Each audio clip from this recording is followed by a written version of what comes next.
We've been spending some time, of course, on this program looking at Europe's energy crisis because it's a shambles in its own right.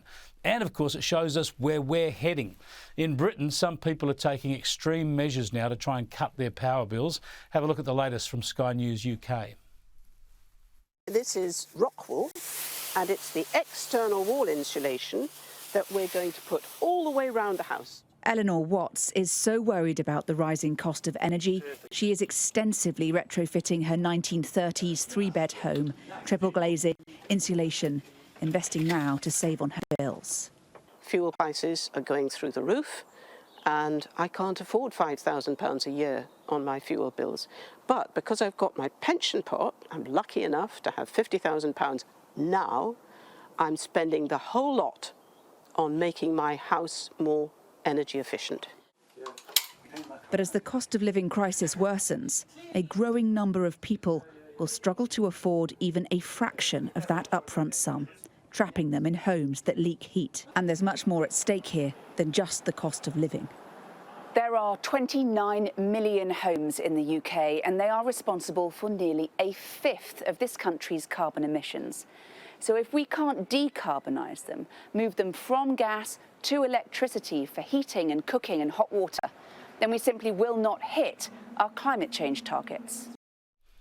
Wacko, big deal. Who cares about hitting your climate targets? That'd be the last thing on your mind if you're struggling to pay for your power bill or tossing up whether to turn on the heater in the depths of winter.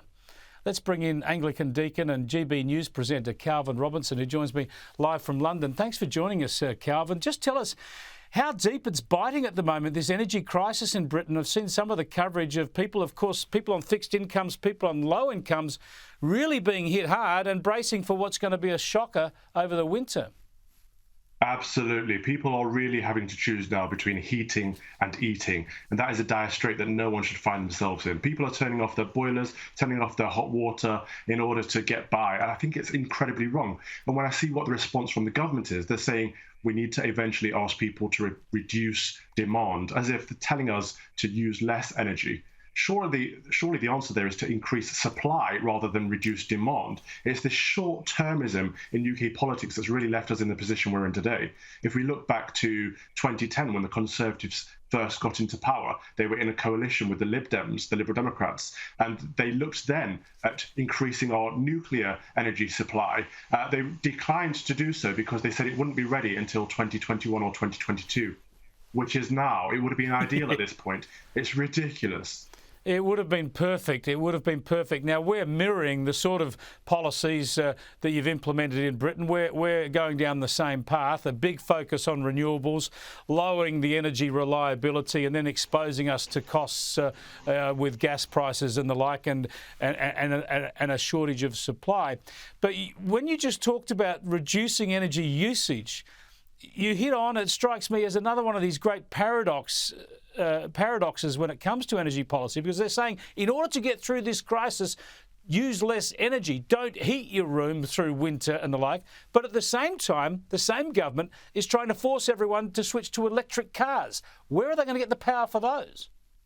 Exactly. None of it makes any sense. But all the onus is on the individual, which usually I'm all for individual responsibility. But this is the government's shortcomings that's put us in this position in the first place. And what we should do is make sure that our countries are self-sufficient. And we've seen across Europe and across the West, actually, all these countries that are reliant on Russia for fuel and from the Ukraine and areas around Eastern Europe that are getting stifled at the moment. Why are we not creating our own energy? In the UK, for example, we could be fracking. We should be fracking. There's a whole load of shale gas there ready to be tapped into. But the reason we're not doing so is because of Russian propaganda over the last couple of decades about how dangerous it is for earthquakes and such. It's all a nonsense. It's all scientifically disproved. But the fact that we're not doing it just, again, shows how little our government is acting in order to provide the fuel that we need as people.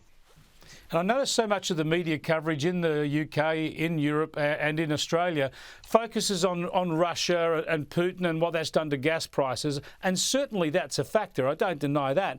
But obviously what's coming to roost here is decades of policy that's prioritised renewable intermittent power over the reliable sources like more gas and like nuclear.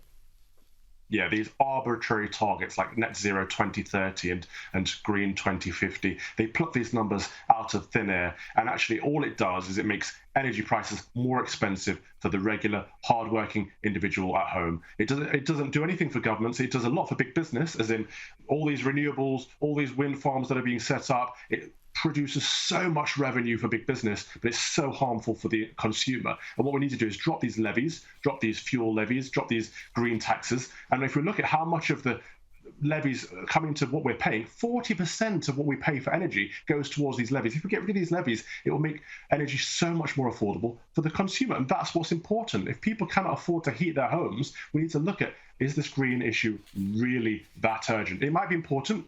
I grant that some people think it's a climate crisis. I don't, but it might be important. But is it that urgent, as in it needs to stop people from heating their homes over winter? I don't think it will be. Yeah, well, it's dire for people who can't afford their bills now. And as we all know, it's going to get a lot worse as the weather gets colder in Britain. Thanks so much for joining us, Calvin. I appreciate your time. Anytime. God bless.